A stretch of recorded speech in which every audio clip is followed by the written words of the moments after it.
Bueno, pues vamos a dar inicio a la al primer encuentro, conferencia, charla que vamos a tener con dos autores de un libro surgido en la pandemia, que tengo el gusto de conocer y presentarles a ustedes ahora mismo. El libro se titula La sonrisa escondida, Memes Pandemicus, y uno se plantearía que por qué un ingeniero aeronáutico como Leoncio López Álvarez, que se ha dedicado a la publicidad, que montó su agencia de publicidad, que por qué escribe un libro sobre memes, cargado de simbología, en forma de diario, y que hoy, que ya hemos pasado aquel trauma, miramos con más gracia todavía si cabe. Memes que no tienen que ver demasiado con la política, pero sí que tienen que ver mucho con la sociedad que en ese momento se representaba. Y Javier Gómez Pioz, o Javier Pioz, como es conocido porque es arquitecto y firma como Javier Pioz, pero en la mesa conmigo hay dos personas que más allá de su formación académica que he dicho, o de que Javier sea catedrático de arquitectura en la Politécnica de Madrid, y que Leoncio, al que llamamos Tito, esté felizmente prejubilado, jubilado, pero autor de 7 novelas, me consta que está haciendo una obra de teatro. Javier Pioz ha desarrollado un concepto que ha revolucionado la arquitectura, que es la arquitectura biónica, proyecto que presentó en Londres hace 20 y tantos años ya, que tiene sus empresas, su despacho en Asia, que en 2008 obtuvo el premio al mejor arquitecto de Asia, con construcciones en China, en India, en Pakistán. Quiero decir, ¿y qué hacen aquí un ingeniero publicista que seguramente habrá dado buena cuenta del cartel y un arquitecto en activo que con una vitalidad enorme, ambas personas? Pues porque leyendo su libro nos dimos cuenta de que hay una forma de mirar el humor también diferente y muy transversal. Y eso se manifiesta en el libro, que ya está agotada su segunda edición, y están preparando un segundo libro de la pandemia después del confinamiento a través de los memes. Creo que es lo que hemos hablado en algunas conversaciones anteriores, y creo que no quito nada a la emoción de la presentación del próximo libro. Entonces, un arquitecto, un escritor, publicista, hoy van a hablarnos de los memes y van a distribuirse el tiempo pues como buenos bailarines, ¿no? Van a marcar los pasos según consideren oportuno. Tenéis la palabra y si queréis al final podemos tener un pequeño diálogo con los presentes. Fenomenal. Muchas gracias en primer lugar, para invitarnos a este congreso. Es un honor y si queréis pues empezamos ya. Venga. De acuerdo, empiezo primero yo y luego continuará Javier, porque si es una evolución hay que empezar por un tema de edad, básicamente. Vale. Entonces, el humor, como cualquier cosa, cualquier forma de comunicación, o como prácticamente todo, pues tiene una transformación a lo largo del tiempo, tiene una evolución. Entonces, por fijar un punto de partida, vamos a ver cómo empezó esto del humor, porque todo tiene que tener un punto original. Entonces, todos los mamíferos, al poco tiempo de nacer, lo primero que hacemos es jugar.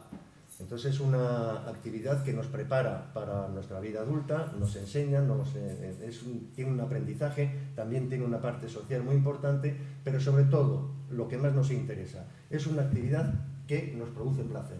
Los mamíferos, al poco tiempo, en cuanto empiezan a hacer sus primeros pasos, empiezan a jugar y eso les produce placer. Está demostrado que todos estos, cuando juegan, que normalmente los juegos consisten en pelearse, en perseguirse, pues abren la boca y muestran los dientes. Algo que también se ha observado, por ejemplo, en muchos primates, no solamente en el hombre, que cuando se les hacen cosquillas, por ejemplo a los monos es un buen ejemplo, abren la boca y enseñan los dientes. Pues a lo mejor la risa, la sonrisa, es una evolución de esos primeros motores de la expresión facial ante la emoción del juego. Quién sabe, puede ser eso una buena forma de explicar de por qué nos reímos y mostramos los dientes y sonreímos. Antes de ver cómo estamos ahora, porque lo que voy a hacer es que me voy a saltar todo lo que hay desde este primer momento que estábamos jugando como chimpancés al momento actual. Pero antes de esto vamos a hacer unas consideraciones sobre el humor. Cada país, aparte de su propia cultura, que lo hace diferente, tiene su personalidad, también cada país desarrolla su propia forma de humor. Pues el humor inglés es muy diferente al humor alemán, en el caso de que exista, o el humor que tienen los camboyanos, pues no tiene nada que ver con el humor que tienen los argentinos. Entonces está claro que hay una parte cultural en el humor. Luego también, por supuesto, hay una parte social. Un mismo país en un régimen absolutista tiene una forma distinta de tener humor que un país con democracia, porque normalmente las leyes pueden poner límite a esto del humor. Pongamos por caso Corea del Norte. En Corea del Norte estoy convencido que tampoco deben de reírse mucho, y si por casualidad se rieran, ¿qué motivos tienen del peinado de su líder? Pues ahí la han cagado. Y perdónenme la expresión, pero es una expresión que en este contexto está bastante justificada, porque no sé cuál es el motivo, pero a los humanos en general lo de pensar en caca nos hace gracia. Es uno de los temas recurrentes del humor, ya desde pequeños, con el caca, teta, culo, pis. Entonces, lo que vamos a ver dentro de esto es que es muy difícil con esta trayectoria que se incluyen aspectos culturales, aspectos sociales de todo tipo, pues es muy difícil seguir cómo hay una evolución, porque no hay una evolución única. Cada país, cada cultura tiene una evolución diferente. Hay un grupo de profesores de historia en la Universidad de Málaga que están haciendo un estudio precisamente sobre la evolución del humor. Entonces ellos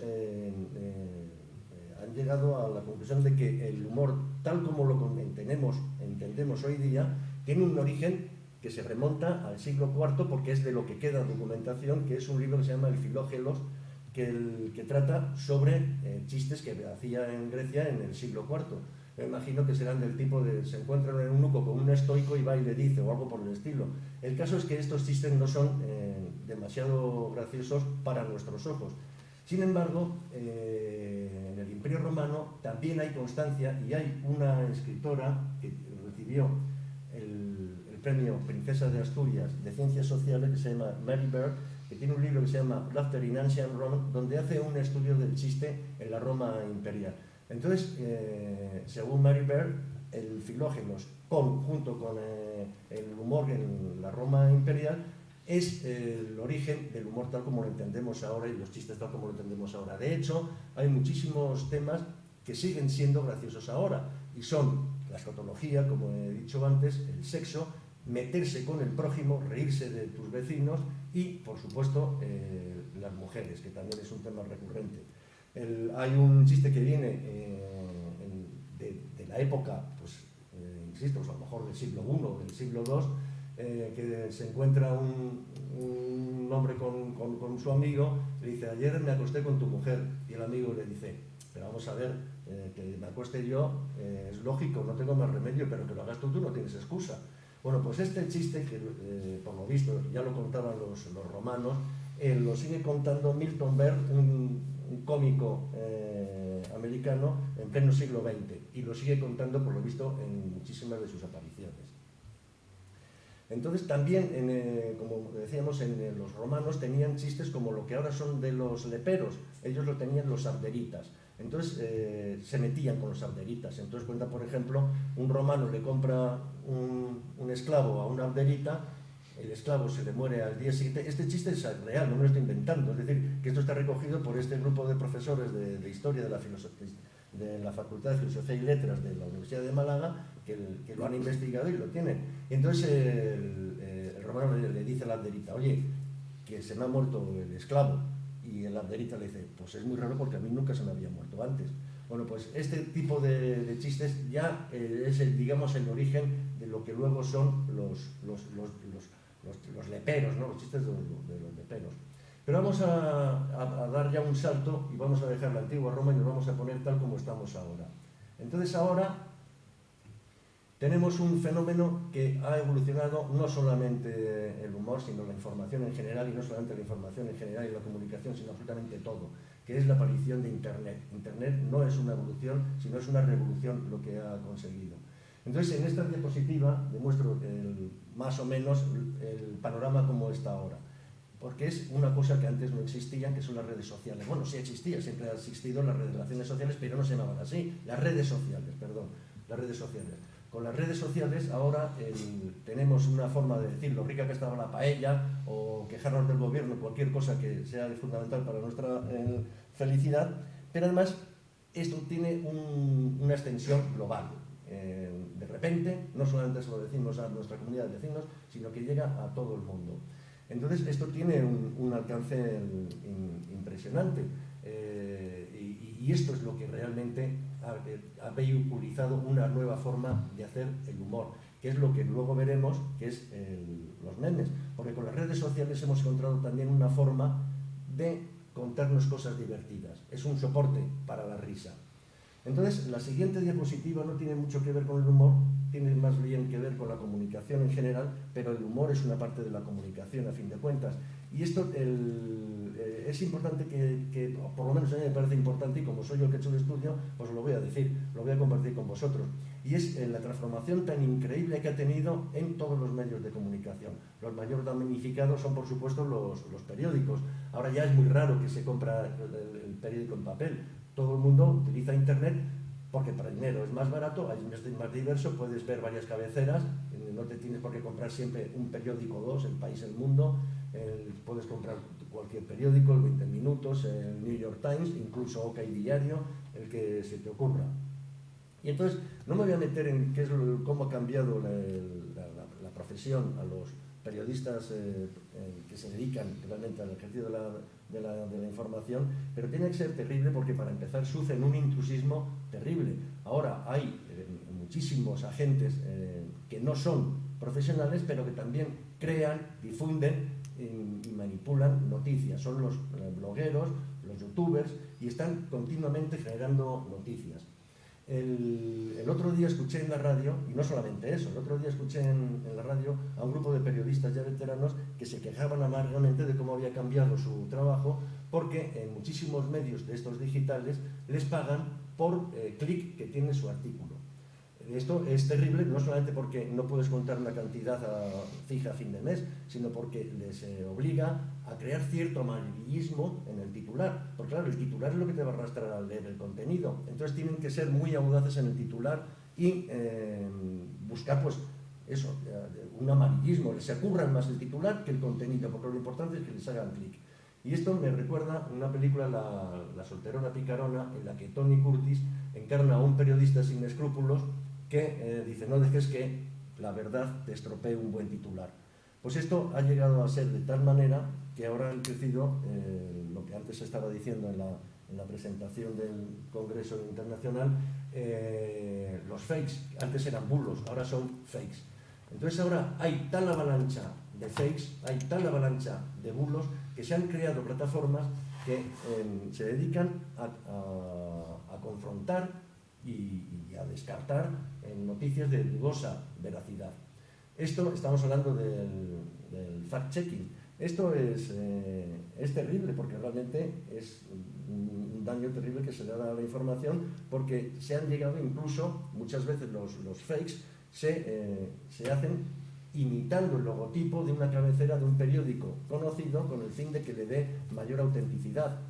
Entonces, hay muchísimas plataformas de este tipo, o hay otros periódicos que tienen su propio sistema para detectar la mentira, como por ejemplo el New York Times, que tiene un sistema de inteligencia artificial que detecta, no sé cómo lo harán, lo ignoro por completo. Hay otros, como la agencia EFE, que tiene un servicio que es EFE Verifica, que tiene periodistas que se encargan de buscar los bulos o contrastar la noticia. Y hay otras plataformas, como decía al principio, como por ejemplo Full Fact, que es una plataforma inglesa que lo que hace es que comprueba la veracidad de una noticia y da servicios a otros medios de comunicación. Como es algo parecido a las agencias de noticias, que un periódico pues acude a la agencia de noticias para nutrirse. Pues estos, si no tienen su propio sistema de detección de falsedades, pues lo que hacen es que acuden a Full Fact, por ejemplo, y entonces pues les informan. Aquí vemos que en un mismo día podemos ver la noticia y el desmentido. En este otro ejemplo, estos son ejemplos reales. En este otro, por ejemplo, también lo vemos, la noticia y el desmentido. Y como veis en esta diapositiva aparece la cabecera del país, es decir, que yo no sé si lo sacó el país o que se imita el logotipo del país para darle mayor veracidad. Todo esto es tan terrible que se han llegado a hacer, naturalmente, cursos para enseñar a profesionales a distinguir la veracidad de una noticia. Entonces, por ejemplo, Televisión Española imparte cursos, aquí lo vemos, efectivamente, verificación de noticias del fact-checking. Pues, entonces es un workshop de 4 horas, entonces en una sesión práctica, en un plato profesional, cómo les enseñan a buscar si es la noticia falsa o no es falsa. Aquí lo vemos, el periodismo de verificación, conceptos básicos, de que ya hay cursos, ya se enseña. Me imagino que ahora actualmente en la Facultad de Ciencias de la Información, aparte de enseñarles que hay que asegurarse de las fuentes de información, no vale cualquier cosa, también les enseñarán cómo hacerlo y cómo verificarlo, supongo, esto ya no sé. Pero en fin, volvamos a lo que nos ocupa, que es el humor, y vamos a ponernos en el momento actual en que hemos visto que Internet también le afecta. Y entonces no vamos a meternos en el desarrollo, en la investigación de aspectos conceptuales, pero sí de los aspectos formales. Y los aspectos formales vemos que la mayor innovación es la aparición del meme. Pero claro, hablamos del meme y lo primero que se nos ocurre, ¿qué es un meme? Entonces, para empezar, meme, la palabra meme, viene de un libro de Richard Dawkins que se llama El gen egoísta, un libro, por cierto, maravilloso, que me imagino que conoceréis, que explica cómo somos y sobre todo explica por qué somos como somos. Entonces, Richard Dawkins llamaba meme a la unidad de información básica que se transmite de generación en generación, incluso dentro de una misma generación, de individuo en individuo. Juega con el sonido meme, que suena a memotécnica, que suena a memoria, y también suena como genes, meme, gen. Y entonces esto funciona en inglés y también funciona en español, meme. Pero esto, por ejemplo, de esta manera, el cumpleaños feliz, pues es un meme, porque es una unidad básica de información cultural que nos transmitimos no solamente de generación en generación, sino de individuo en individuo dentro de alguna generación. Actualmente meme se considera otra cosa. Actualmente meme es la unión de una imagen sencilla y un texto corto, directo. A veces solamente es texto, a veces solamente es imagen, pero en general se supone que tiene que tener gracia y se transmite por las redes sociales. Entonces meme lo podríamos redefinir como chorrada en internet que mola. Esto es una definición que no está aceptada por la RAE. La RAE, lo voy a buscar aquí, como lo define.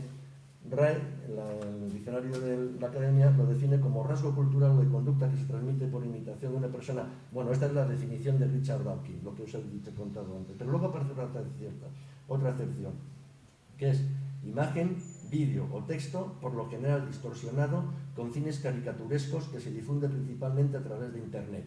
Claro, vídeo texto porque, por ejemplo, los clips estos de Chuck Norris, el que está abriéndose de piernas en los camiones, o los GIF o un sticker, también se consideran memes.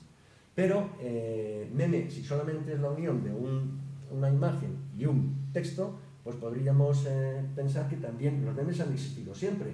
Y es cierto, por ejemplo, en el cartelismo ruso, estos carteles pues, pueden ser perfectamente un meme, se puede considerar meme porque es un mensaje muy directo, muy corto, y una imagen que ilustra ese mensaje que lo acompaña. O, por ejemplo, en publicidad, cualquier anuncio gráfico, pues prácticamente es un meme, es una imagen y un texto que es lo más directo posible, que sea muy fácil de entender y que no consuma esfuerzo en entenderlo, porque para eso es publicidad, no podemos cansar al que es el receptor. Tanto que lo puedes ver incluso conduciendo. Las vallas eran memes, ¿no? Y además es que sigue la línea de marketing, que es el Single Minded Proposition, una idea muy sencilla que enseguida comunique, o el USP, el Unique Selling Proposition, pero en fin, esto ya es prehistoria. El caso es que, ¿qué diferencia este cartelismo ruso o una valla de carretera con los memes tal como lo entendemos ahora? Pues sencillamente es el soporte y por tanto la difusión. No es lo mismo ponerlo en una farola que ponerlo en internet, que te van a ver por todos los lados. Entonces llegamos a un punto que es el básico en los memes, y es la difusión.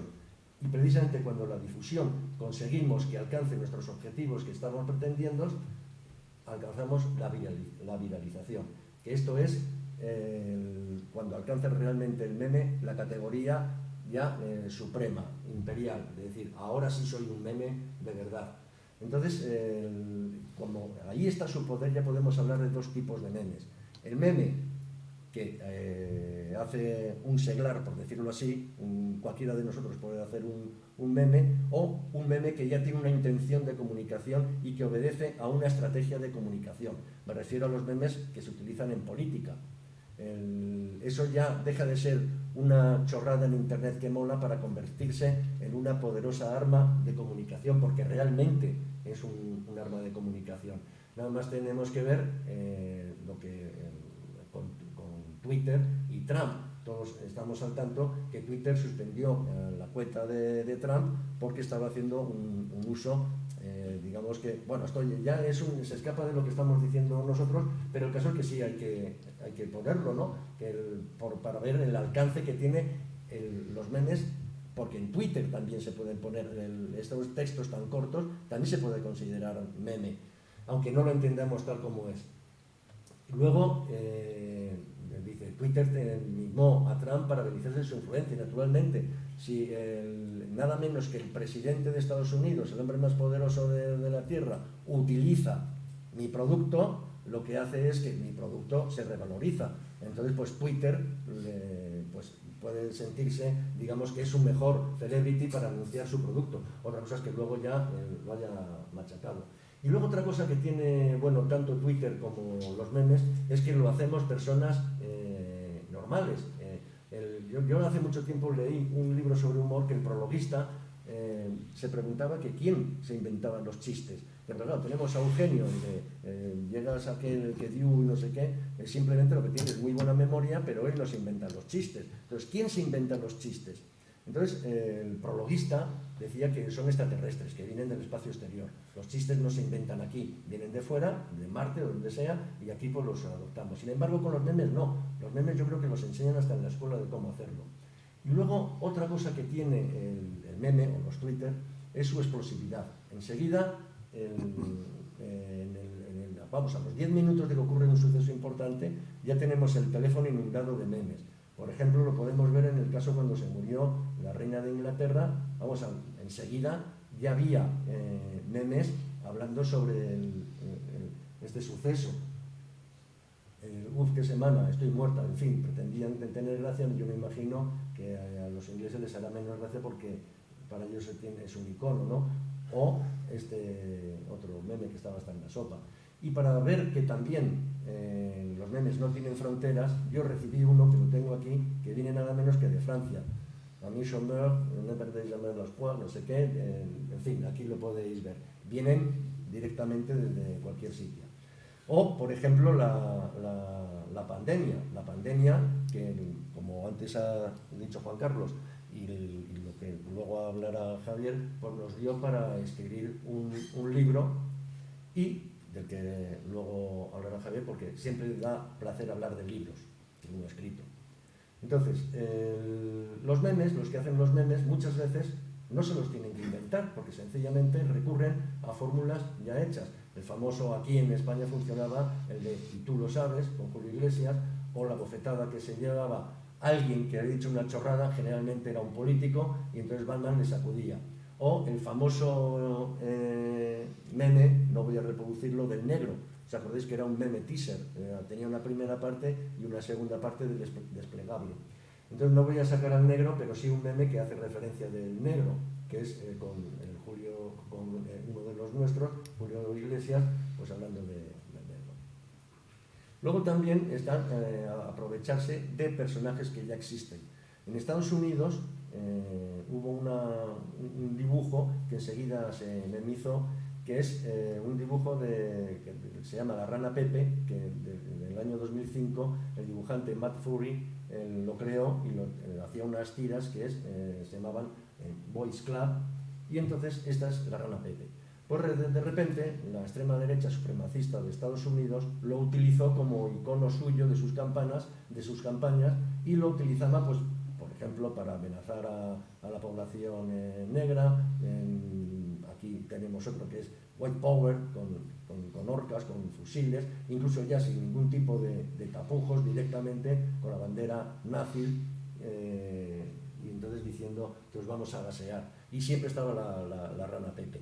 Tanto es así que Matt Fury, pues ya es que no le hacía ni gracia, claro, que su personaje hubiera sido utilizado de esta manera por la extrema derecha supremacista, pues decidió que un día lo iba a matar. Y entonces en una tira de su cómic Boys Club, pues lo mató y aparece el entierro y todo. Pero esto en Estados Unidos tuvo una repercusión increíble. Bueno, claro, en Estados Unidos la Rana Pepe muere, pues como si muere Mickey Mouse, pero es que también llegó a España. Fíjate, el país, en el cultural del país, se habla de que ha muerto la Rana Pepe, y no solamente en el país. Vosotros ponéis Rana Pepe, la muerte de Rana Pepe en Google y os sale todo esto.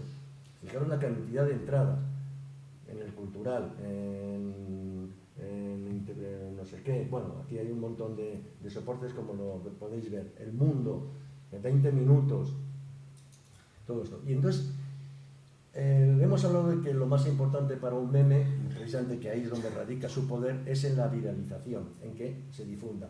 Pero para eso hace falta una cosa importantísima, como en casi todo, que es la creatividad. Si un meme no tiene gancho, si es soso, eso no se lo va a pasar a nadie. Precisamente el poder del meme, y por eso hay que currárselo mucho, es que tenga gancho. Entonces, aquí tengo una diapositiva, que la verdad es que no sé por qué la he puesto, porque no sé explicarla, que es cómo funciona el salto creativo. El ingenio, la síntesis, el agrupamiento, la identificación, la imaginación, la conceptualización, y en definitiva es tener muchas ideas en la cabeza y relacionarlas y sacar una idea que sea producto de todas esas. De forma que es imposible ser creativo si no tienes ideas en la cabeza. Eso es a lo que quería llegar a esta diapositiva. Entonces, para ver si un meme funciona o no funciona, hay unos estudios, la Universidad de Memphis ha desarrollado un software que analiza distintos aspectos de los memes, pues la emoción que produce, la extensión del texto, si dice tacos, incluso la tipografía. Entonces, después de ver miles y miles y miles de memes y la repercusión que han tenido, han creado un software, porque ahora se crea software para prácticamente todo, que predice con un acierto del 80% si un meme determinado va a funcionar, si se va a viralizar o no. ¿Tiene utilidad esto? Pues la verdad es que no tiene mucha utilidad, porque el que hace un meme no se va a ir a la Universidad de Memphis a consultar. Pero es curioso que también se pueda hacer un algoritmo que te identifica si va a tener éxito o no va a tener éxito una campaña de memes. Entonces, estamos hablando de los memes, y entonces lo que es absolutamente imposible es hablar de los memes sin tener curiosidad por saber cuál fue el primer meme en Internet, claro. Entonces, yo he sentido esa curiosidad, he estado mirando y resulta que a lo mejor me equivoco, pero yo os digo lo que yo he conseguido encontrar. Y es, en el año 2007 había una página web que se llama 4chan en Estados Unidos, en la que todo el mundo podía poner lo que le daba la gana. Libremente ahí apuntaban lo que querían. Y entonces llegó un usuario que puso esta foto de este lindo gatito, que es Aiken Hatzesburger. Entonces, a partir de aquí, fue una conmoción, porque todos los usuarios de esta página, 4chan, empezaron a subir fotos de sus gatitos y un texto divertido. Gatitos y texto, gatitos y texto, gatitos y texto. De forma que a partir de entonces, bueno, tanto éxito tuvo que se creó una página web solamente para estas fotos de gatitos y texto, que creo que todavía funciona, que es lolcats. Pues era Estados Unidos, no sé. Entonces, yo creo que este sería, se podría considerar como el primer meme. Luego también hay otro meme que circulaba muchísimo en Estados Unidos, porque en Estados Unidos es donde nació todo, porque es, pues eso, Silicon Valley, todo lo que digamos sobre eso ya lo sabemos. Que es esta especie de lechucilla sorprendida, como diciendo, ¿de verdad? ¿Oh, really? Entonces, este era un meme que utilizaban los americanos, como aquí, el de Julio Iglesias, y tú lo sabes. Y entonces era para mostrar su escepticismo ante noticias que no se acababan de creer. Imaginaos que sale la noticia, el Senado aprueba el Obamacare, por ejemplo. Entonces inmediatamente salía el meme, ¿oh, really? Entonces este meme no sé si sigue funcionando, como no sé si sigue funcionando, bueno, yo creo que ya no funciona el de Julio Iglesias, pero estaba constantemente llenando los teléfonos móviles de los americanos esta lechucilla con el "oh, really". Luego vamos a ver, porque estamos hablando del sentido del humor, pero claro, el sentido del humor se puede ver desde muchos puntos de vista. Puede ser neurológico, biológico, antropológico, cultural, médico, terapéutico, muchísimas formas. Entonces, nosotros en el libro de La sonrisa escondida, memes pandémicos, utilizamos el meme, el humor, en un sentido que es precisamente el sentido que le da sentido al sentido, es decir, como un sentido más. Los sentidos, los tradicionales, el tacto, el oído, el gusto, pues los tenemos con el único fin de mantenernos vivos el mayor tiempo posible. Pues la vista, si vemos un animal que es un poco peligroso, pues ponemos los medios adecuados para que no nos pique, no nos muerda o lo que sea. El oído, si oímos un ruido espantoso, pues salimos corriendo. Es decir, los sentidos están para salvarnos la vida. Pues el sentido del humor también tiene ese sentido que nos puede salvar la vida. Es decir, cuando tenemos un momento realmente malo, con el sentido del humor, que también se decía antes en la presentación del Congreso, parece que nos alivia. Es decir, el sentido del humor alivia presiones, alivia tensiones y nos ayuda a sobrellevar lo que de otro momento sería un penar. Entonces, si el sentido del humor, pues esto nos ocurre desde la noche de los tiempos, desde cuando hablábamos antes del principio, el sentido del humor a lo mejor no nos salvaba de ser devorados por un tigre dientes de sable, pero al menos nos permitía reírnos de su aspecto.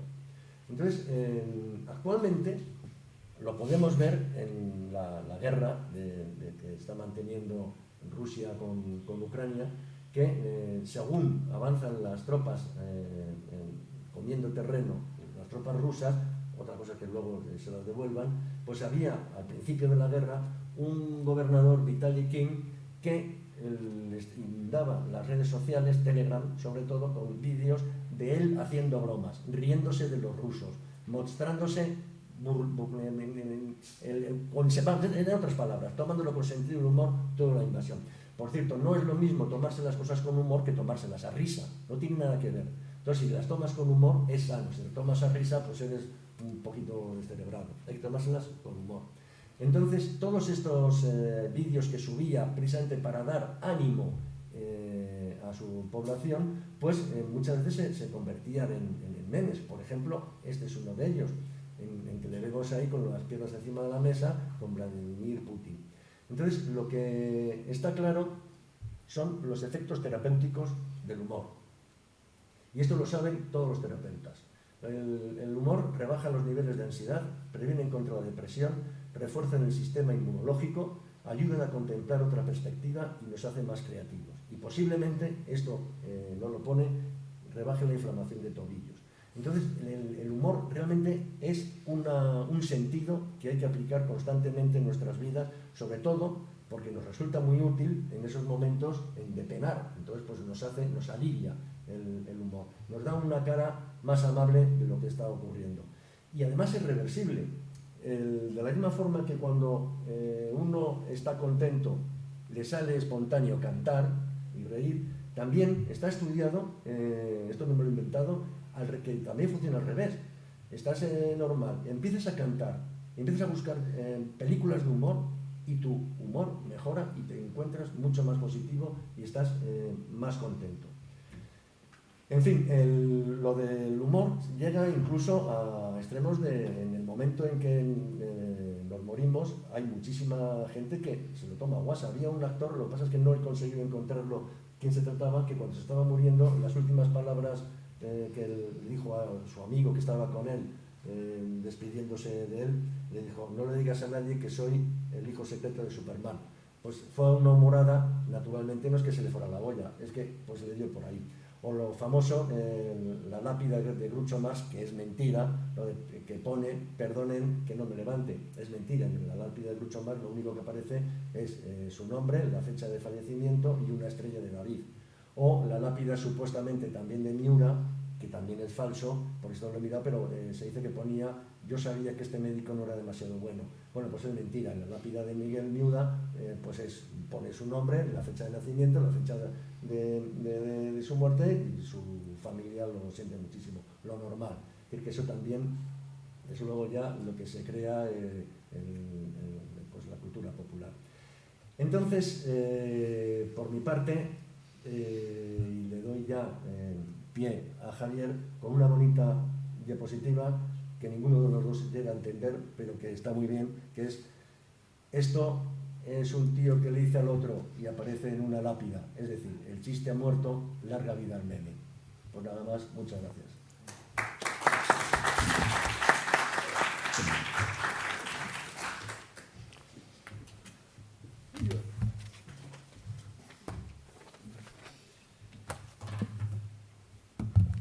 Gracias, Tito. De nada. Así que a mí, como me gusta ser muy breve, pues he terminado. Hagan preguntas. Pues ya, como lo ha dicho ya todo. Uy, qué grande se ve. Por eso te pones las gafas. Puedes ver la pantalla de ahí abajo también, enfrente. Sí, esa sí. Me refiero a la que viene después. Ah. Bueno, vamos a terminar a tiempo. Leoncio y yo pues somos dos buenos amigos que jugamos de vez en cuando al tenis. Bueno, lo de jugar al tenis es un eufemismo. Lo único que juega al tenis soy yo, lo que pasa está al otro lado de la red. Me devuelve la pelota de vez en cuando. Soy el recoge pelotas. Y en una de estas, pues un día tomando una cerveza después del partido, bueno, partido es otro eufemismo, ¿no? Es como un monólogo siempre. Entonces, dije: oye, ¿has visto tú el último meme que...? Y digo: ¿tú te dedicas a coleccionar memes? Y me dice: sí, ya, que yo también tengo otros cuantos memes. ¿Y cuántos tienes tú? Y entonces empezaba el sile, nole, ¿se acuerdan cuando eran los pequeñitos? Sile. Y así empezó la historia, ¿no? Y cuando empezamos a plantearnos el libro, pues el problema es que Tito y yo nunca hemos escrito libros juntos. Este es el primero que escribimos, ¿no? Tito tiene una manera de pensar sobre las cosas muy propia de él, ¿no? Yo tengo la mía, no coincidimos en nada, absolutamente en nada. Lo raro es que pudiéramos escribir algo juntos. Entonces llegamos a la conclusión de que las palabras llanas las escribía él y las esdrújulas yo. Y cuando hubiera que poner comillas, las ponía él. Ah, no, eso era yo. No, las comillas cuando tuyas. hubiera que poner comas, las ponía él. Y así pues salió una cosa francamente curiosa, que cuando hayan pasado 5, 10, 15, 20 años, a lo mejor volvemos a recordar aquellas cosas que eran presentes en nuestra vida dramática y que casi hemos olvidado. Y entonces decíamos: pandemia, enfermedad epidémica que se extiende a muchos países o que ataca a casi todos los individuos de una localidad o región. Pandémico, perteneciente a la pandemia. Memes pandémicos. Dice la epidemia de memes que sufre toda población humana, que arde en deseos de reírse de sí misma cuando está afectada por una pandemia o por decisiones pandémicas. Pues como ha dicho antes Tito, nosotros lo que teníamos dentro de la tragedia que supuso esto, tragedia para todo el mundo de una manera o de otra, pues queríamos aportar esa dosis de humor que nos permitiera tener una lectura paralela a lo que estaba sufriendo, ¿no? Una de las cosas que desapareció con los memes fue la sonrisa. Siempre estábamos tapados con una mascarilla, ¿no? Y por eso el título del libro es La sonrisa escondida, ¿no? Ese deseo que tenemos todos de sonreír. Este fue uno de los primeros, este era uno de los que los dos tuvimos. ¿Se acuerdan ustedes con los rollos de papel, ¿no? Cuando íbamos corriendo al supermercado y los estantes estaban vacíos, ¿no? Entonces un diplodocus le dice al otro, un asteroide, y llevamos corriendo a por papel higiénico, ¿no? Todo esto podría haber sido simplemente una cronología, una recopilación de memes, pero nos parecía que era casi como un libro de cómic, ¿no? Vamos a tomarnos en serio esto del humor, dijimos, ¿no? Entonces pues empezamos a hacer una cronología. Vamos a ver qué sucede, qué ha ido sucediendo cada día, cada año, y la conclusión a la que podemos llegar es que estamos vivos de milagro. Porque cuando uno repasa libros, páginas de internet, periódicos y va tomando notas, se da cuenta que un día se dice una cosa y a los 5 minutos la siguiente, la contraria. En este libro hay una especie de cronología. ¿Se acuerdan ustedes del pangolín? Bueno, pues yo por mi profesión, tengo mi estudio de arquitectura en la ciudad de Shanghái. Algunos se preguntarán, ¿no se ha podido usted encontrar un sitio más cerca, más barato que la ciudad de Shanghái? Pues conozco muy bien China. Entonces, cuando se empezó a hablar de Wuhan, que es una ciudad delicada para temas de armas químicas, y del pangolín, como si por haberse comido uno un pangolín ya no se hubieran entrado estas cosas, yo me dio por pensar que esto del pangolín como que no era muy serio, pero lo cierto es que durante mucho tiempo el pangolín era la parte principal, ¿no? Era el causante de esta locura, ¿no? Cuando terminamos el libro, que fue como a principios de septiembre de hace ya 2 años, dice, el número de contagios supera los 30 millones de personas y el fallecimiento se acerca al 1.000.000. Se dice pronto, ¿verdad? Uy, acaba de pasar aquí algo. Ahí. Esto es. A ver, ¿soy capaz? La de abajo. Ahí está. Y entonces empezamos a escribir con paciencia todo lo que iba sucediendo, y uno de los personajes, instituciones que más nos llamó la atención era la Organización Mundial de la Salud, porque se desmentían una vez y otra vez en el mismo día, ¿no? Dice, la Organización Mundial de la Salud, el 9 de enero del 19, del 20, identifica un nuevo tipo de coronavirus, primera muerte de un hombre de 61 años. Esto era un cliente regular. Se dice que había muerto de un fallo cardíaco y de una neumonía. Todavía no había muerto nadie por el coronavirus, ¿no? Es uno de los primeros memes, claro, nosotros desaparecimos de las calles, ¿no? Entonces el libro, los memes que Leoncio y yo teníamos, pedían que hubiera un pie donde con cierto humor lo pudiéramos describir, y dónde fueron todos, ¿no? Es el nacimiento pandémico de Venus. Es decir, que se decidió en ese momento todos a sus casas. Bien. El 23 de enero, la primera muerte confirmada por coronavirus en Wuhan, un hombre de 80 años. Ese fue el primer día que muere una persona directamente por Wuhan. Y claro, pues como el virus venía de China, pues los primeros memes hacían referencia a uno de los símbolos de China, que es el panda, el oso panda, ¿no? Y apareció maldita pandemia, ¿no? Era absolutamente lógico. El 26 de febrero, el primer caso de contagio local. Hubo 2 en Madrid y 1 en Sevilla. Y el 4 de marzo, recordarán ustedes porque esto fue comentadísimo, primera víctima mortal registrada en España. Los casos se acercan a los cientos, se empieza a hablar de medidas de distanciamiento y, oh curioso, el 5 de marzo, primer partido de fútbol a puerta cerrada. ¿Se acuerdan ustedes del Valencia y el Atalanta? Eso fue una cosa nunca había sucedido. ¿Cómo se iba a hacer un partido de fútbol a puerta cerrada, ¿no? Y así fueron pasando, digamos, los acontecimientos. Llegamos al 23 de marzo. O sea, es que esto yo no sé ustedes qué piensan, pero a mí casi se me ha olvidado, ¿no? Releyendo esto, cuando regreso hacia atrás y me doy cuenta de que esto lo teníamos presente prácticamente cada día. Se habilita el Palacio de Hierro de Madrid como morgue. La venta de cerveza se dispara un 78% en España, ¿no? Está muy bien. Y el famoso doctor Simón. Bueno, como Leoncio y yo no somos precisamente de las mismas ideas políticas, más bien todo lo contrario, pues decidimos dejar fuera cualquier cosa que significara caer de un lado. Hicimos un libro sin sesgo. Y el doctor Simón es que estaba en todas partes, ¿no? Intentamos quitar todo lo que el doctor Simón decía, pero algunos no nos resistimos, ¿no? Entonces aquí se le ve ya muy mayor, dice, parece que estamos llegando al pico, ¿no? El doctor Simón, por cierto, el 30 de marzo da positivo por COVID. Y cuando recordamos cuando vino del Mercadona, como si nos hubiéramos pegado con los del lado por llevarnos las últimas 2 toneladas que quedaban del papel higiénico.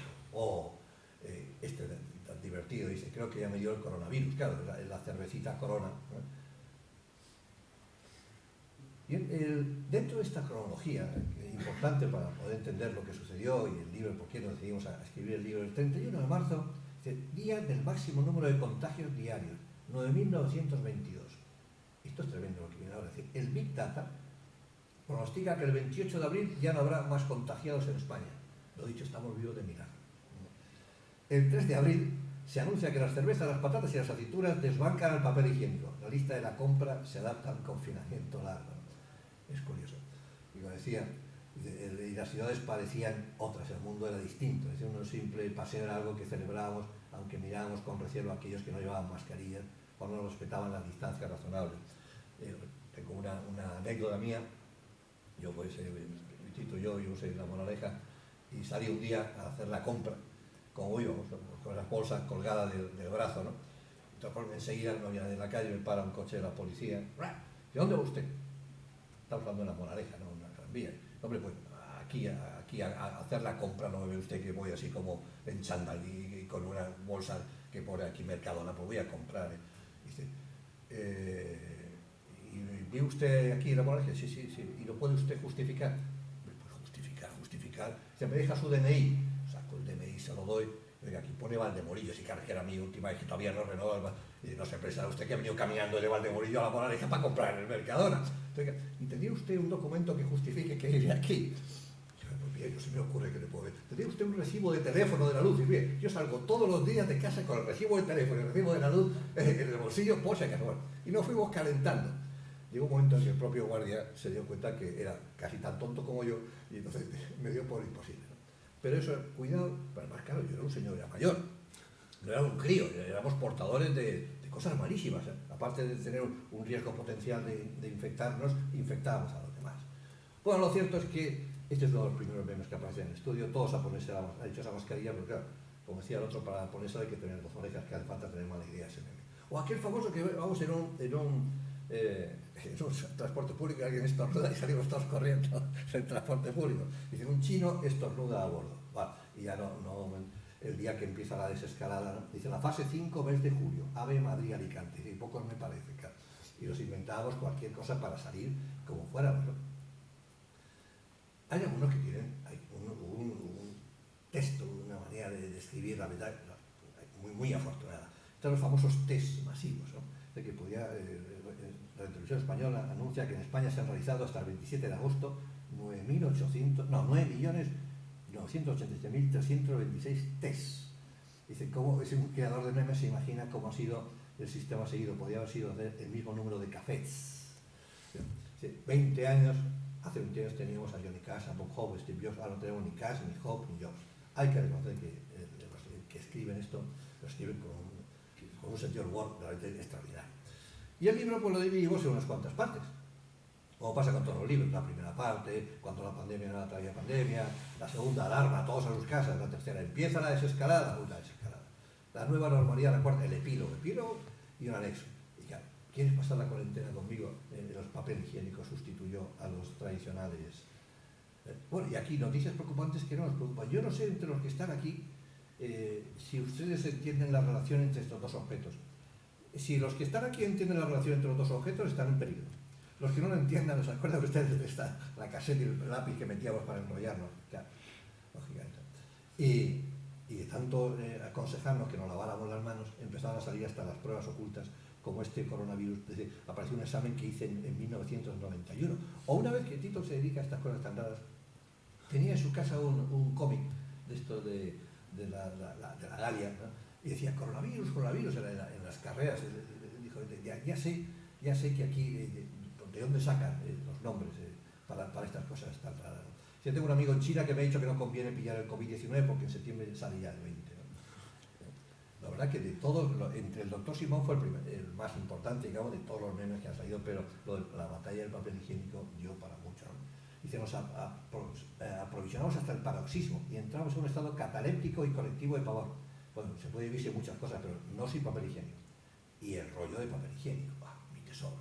La batalla del papel higiénico. La segunda parte, ¿se acuerdan ustedes del perro? Ese perro que estaba en el vecindario y que todos sacábamos a pasear centenares de veces, y ya me ha sacado el pobre perro ya machacado encima del sofá, ¿no? Se empieza el confinamiento, alarma, todos a sus casas. Y el el confinamiento, porque claro, estoy tan aburrido que voy a ser yo quien va a llamar a Yasser esta tarde, en vez de llamarnos a nosotros. Dice, a jugar por los memes que nos hemos intercambiado. El aburrimiento era una de las pequeñas obsesiones en el día de confinamiento. Y, en fin, de crucero, cruzo para la cocina, cruzo para la sala, cruzo para... y así todo el santo rato. Y la consecuencia de ese confinamiento, pues gordos y con los hígados destrozados. Claro. Así estaba David, y así después del COVID, ¿no? Y le recomendamos andar con mascarilla en la casa. No sirve para el virus, pero sí para no comer tanto.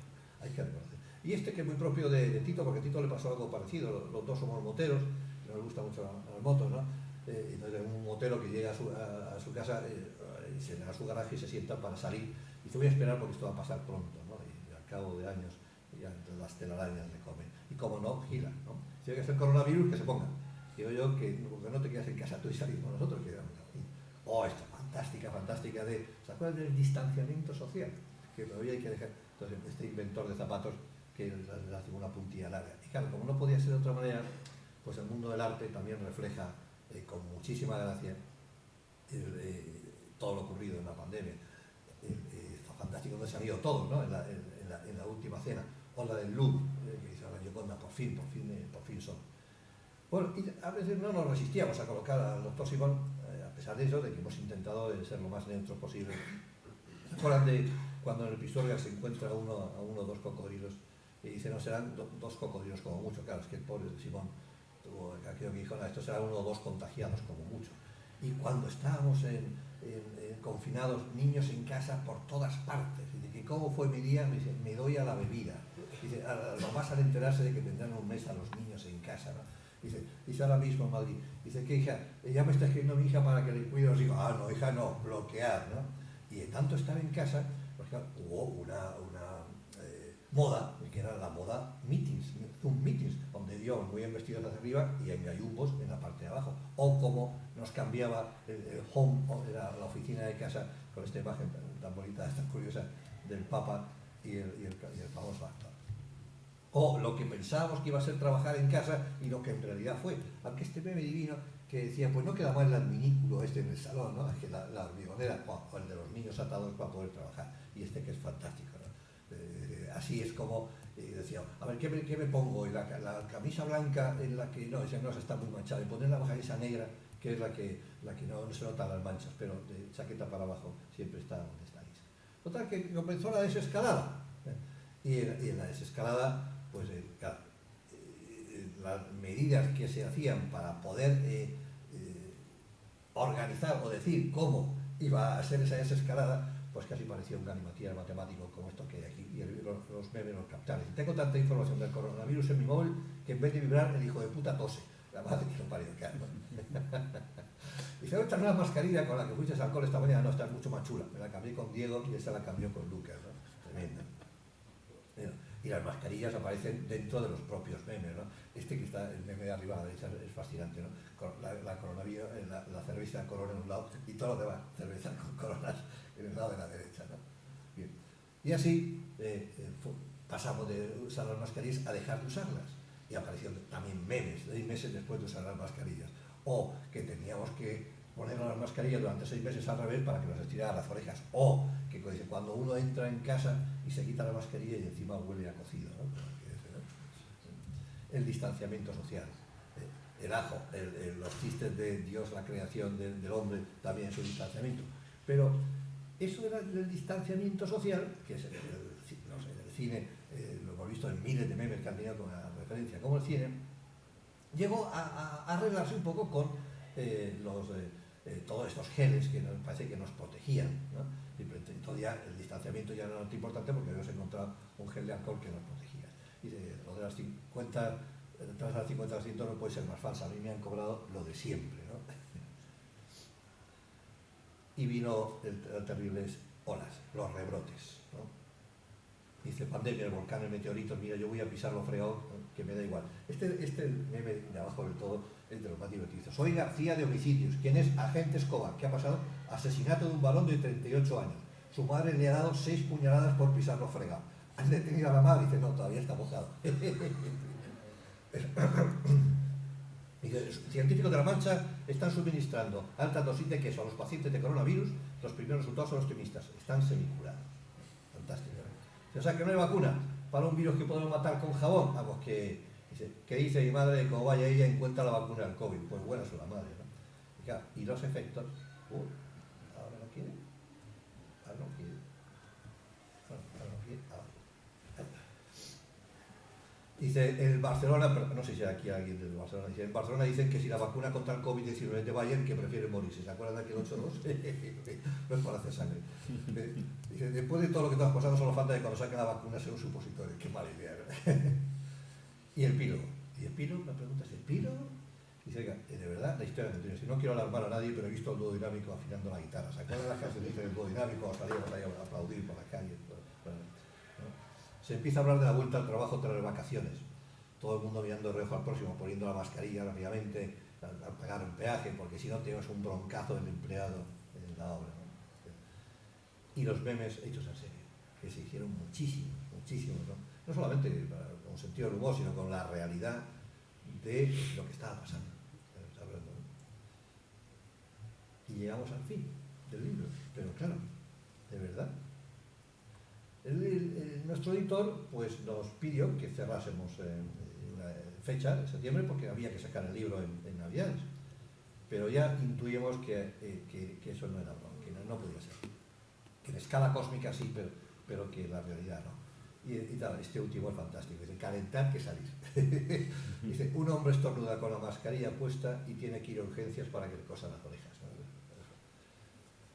Después de este libro, pues evidentemente pide un segundo libro. Pero en este caso, Tito y yo hemos decidido hacerlo con sesgo político. En la anterior era sin sesgo, esta vamos a hacer con sesgo.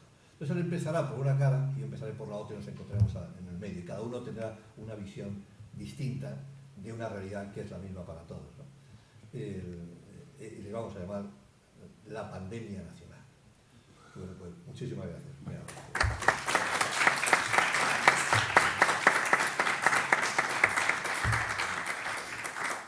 Muchas gracias, Javier, muchas gracias, Tito, por vuestra colaboración generosa desde el primer momento y por la espléndida charla que a dúo, el dúo dinámico, habéis dado, ¿no?